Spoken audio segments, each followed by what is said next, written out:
Screen पर जो आपको ये शख्स नज़र आ रहे हैं किसी तारुफ के मोहताज नहीं हैं, लेकिन फिर भी आपकी जानकारी के लिए बता देता हूँ कि यह हाजी अख्तर हुसैन काटपुरिया हैं, जिन्होंने कुछ समय पहले भाजपा ज्वाइन कर ली थी, लेकिन भाजपा में गलत नीतियों को देखते हुए तंग आकर के उन्होंने भाजपा को छोड़ करके फिर से कांग्रेस ज्वाइन कर ली है और कांग्रेस का दामन थाम लिया है।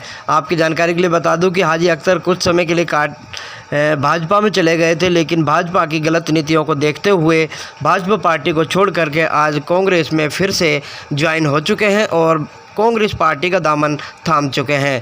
तो इसी सिलसिले में आइए चलते हैं सीधा हाजी अख्तर हुसैन काटपुरिया के पास और जानने की कोशिश करते हैं कि उन्होंने बीजेपी की पार्टी को क्यों छोड़ा और जो कांग्रेस को ज्वाइन किया है, घर वापसी की है, जैसा कि हाजी जी का कहना है कि उन्होंने घर वापसी की है। क्या कहना है हाजी जी अख्तर हुसैन काटपुरिया के पास, आइए सीधा चलते हैं उन्हीं के पास और जानने की कोशिश करते हैं। के लिए अपना वसीयत बचाने के लिए वो एक बयान दिया हो, क्या मानते हैं? क्योंकि आपने साथ में कहा कि वो उस टाइम पे बयान दे दिया कि बाद में उसको दोबारा रिपीट नहीं किया और ना ही जब बुलडोजर चल रहा था वो सामने खड़े हुए, क्या कहें? असल में सही बात यह है, इस बात का जवाब तो खुद ही दे सकते हैं उन्होंने क्यों कहा, कुछ बयान क्यों बदले और क्यों नहीं आ पाए। वो बड़े कद के आदमी है, मैं तो एक मामूली कार्यकर्ता की हैसियत से पार्टी में ज्वाइन हुआ हूँ और मैंने किसी से कोई मुकाबला नहीं है, ना मुझे कोई टिकट की पार्टी देगी तो भी, पार्टी टिकट नहीं दे तो भी पार्टी के मैं साथ रहूँगा।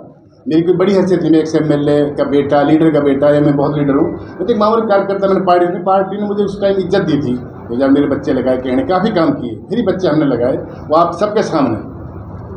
लेकिन इंद्रजीत के बारे में तो खुद ही वो जवाब उसका दे सकते हैं, क्यों बयान कम किया, क्या क्यों नहीं आए, कम आए, लेकिन हाजिरी कम रही है जी।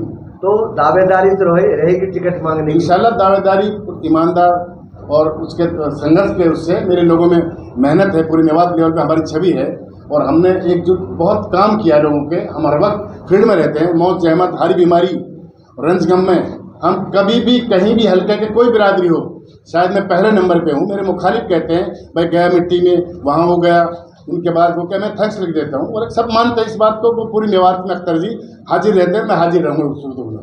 नुमाइंदा का पहला फर्ज पड़ता है अच्छे बुरे वक्त में लोगों के साथ रहो, जनता के दुख दर्द में।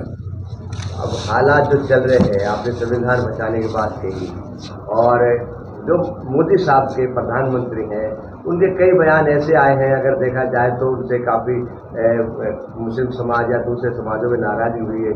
चाहे जैसे संविधान बदलने की कई उम्मीदवारों ने, सांसदों ने कहा था कि हम 400 पार हो गए तो हम संविधान को बदल देंगे। उनके ऊपर कोई नकेल का कोई उनकी कार्रवाई नहीं होती है, माना जाए कि संविधान की बात चल रही है। तीसरा ये था कि भाई मेरे जीते जी मुस्लिमों को कोई आरक्षण नहीं मिलेगा। फिर उसके बाद मंगलसूत्र की बात आ गई, फिर क्या नाम है, बहन चोरी हो जाएगी, तुम्हारे घर में घुस के चोरी कर लेंगे, इस तरीके से बयानात हैं।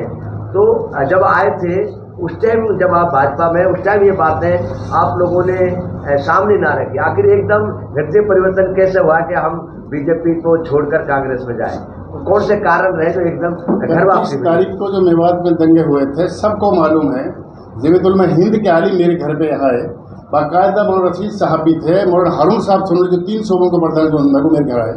यहाँ एक मीटिंग हुई, उनके साथ में दंगे वाली जगह, बुलडोज चलने वाली जगह, ताउड़ू भी मैं गया, नूह भी मैं गया, झिरका में गया, सैकड़ों जगह मैंने बगैर स्टेटमेंट दी थी कि गलत हुआ है। जब भी मैं कौम के इलाके के साथ था, 36 बिरादरी में कहीं कोई तकलीफ किस बिरादरी में होगी। पुराना जो दंगा हुआ था, हमें कहा था गलत हुआ है, संपादित झगड़ा नहीं है और ये पड़ोसियों का झगड़ा है।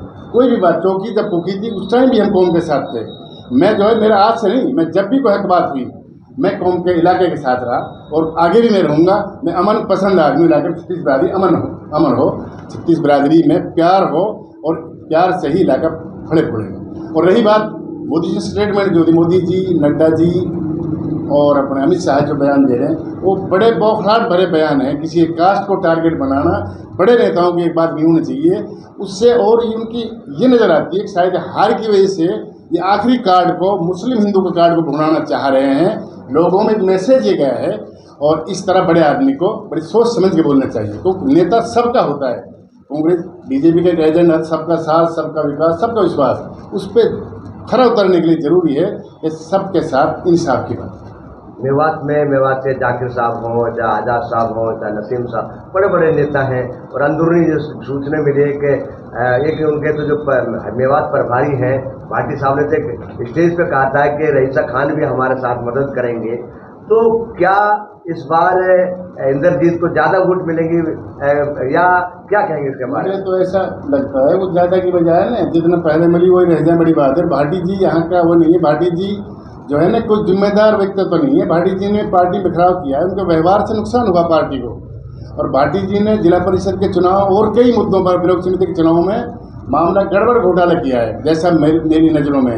उसकी वजह से पार्टी को नुकसान हुआ। जिला अध्यक्ष शरीफ है और वोट जितनी पहले मिली उतनी आ जाए तो बड़ी बात है।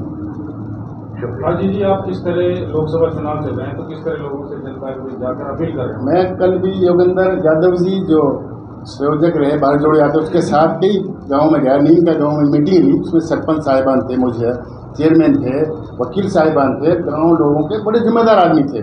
सरपंच यूनियन के प्रेसिडेंट भी थे हमारे हल्का पुनाहाना के ब्लॉक के। उन्होंने बड़ी संजीदगी से एक बात कही थी, बड़ी गहरी से एक बात कही थी, ये संविधान सभा का चुनाव है, ना कि ये वैसा चुनाव आम चुनाव नहीं है। बड़े लोग ये मान रहे हैं कि ये अहम चुनाव है।